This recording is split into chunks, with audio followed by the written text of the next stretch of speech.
நானும் ஒரு காரியத்தை கொடுத்து பார்க்கலாம். யார் வெட்கப்பட்டு போகாது இருப்பார்கள். 50:7 அந்த வசனத்தை பார்த்தீங்கன்னா, கர்த்தராகிய ஆண்டவர் 7 சரி 9 சரி, கர்த்தராகிய ஆண்டவர் எனக்கு துணை செய்கிறார். அவர் எனக்கு துணை செய்கிறபடியால் நான் வெட்கப்பட்டு போவதில்லை. நான் வெட்கப்பட்டு போவதில்லை என்று அறிந்திருக்கிறேன்.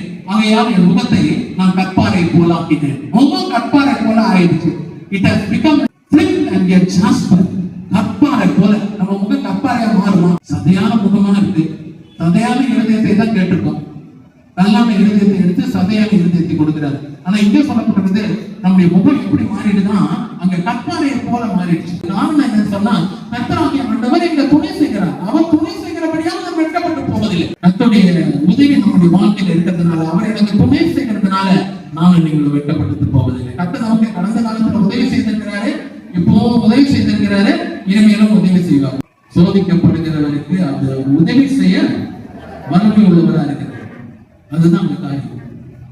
எபிரேயர் புத்தகம் 2ஆம் அதிகாரம் கடைசி வசனம் பார்த்தீங்கன்னா தான் சொல்லுது, சோதிக்கப்படுகிற யாருக்குமே ஒரு உதவி செய்ய வல்லவரை கர்த்தர் நீங்க துணை செய்கிறார். கர்த்தர் நம்ம விட மேலானவர். நான் என்னையும் உன்னையும் படைத்தவர், என்னையும் உன்னையும் சிருஷ்டித்தவர். சொல்லப்போனா என்னையும் உன்னையும் நம்முடைய ரட்சிப்பை நமக்கு கொடுத்து நமக்கு சொந்தமாக அவருடைய ரத்தத்தின் மூலியமாக முன்னே தூரமாக இருந்த நீங்கள் இப்பொழுது கிறிஸ்து இயேசுக்குள்ளாக அவருடைய ரத்தத்தினால் சமீபமானீர்கள் சொல்லப்பட்டது. சமீபம். எபேசியர் 2:13 அதான் சொல்லுது, கர்த்தராகிய ஆண்டவர் எனக்கு துணையா இருக்கிறார், நான் வெட்கப்பட்டு போவது.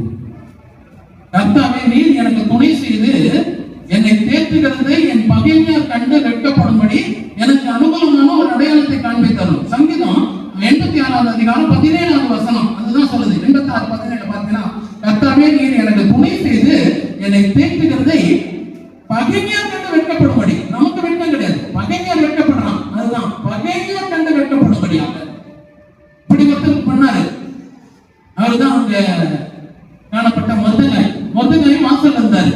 அவரை வெட்கப்படுத்தணும்னு சொல்லிட்டு அப்படியாக தூக்கு மரம் செய்தாரு ஒரு துஷ்ட மனுஷனாக ஆமான். கடைசியில் வெட்கப்பட்டது யாரு? ஆமான் தான் வெட்கப்பட்டார். வெட்கப்பட்டது மாத்திரம் இல்ல, உயிரே போச்சு. அவர் பண்ண தூக்கு மரம் அவருக்கே போச்சு. யார் படுகொலை வெட்டுறாங்களோ அவங்க தான் அதுல உழுவான். இதுதான் உண்மை. துன்மார்க்கரை பத்தி ரொம்ப பயப்பட வேண்டாம். அவன் இப்படி பண்ணிடுவான், இப்படி பண்ணிடுவான், பிடி சொல்லியும் எதுவும் பேசாதீங்க. எல்லாம் பார்த்தா அழுகுதான் இல்லையா? பார்த்துருக்கோம்ல. கர்த்தர் துணையா இருக்கிறார். சோர்ந்து போகாது. சோர்ந்து போகிறவனுக்கு ஒரு பலன் கொடுத்து சத்துவம் இல்லாதவனுக்கு சத்துவத்தை பெருக்கப்படுகிறார். Don't lose your hope. Don't lose your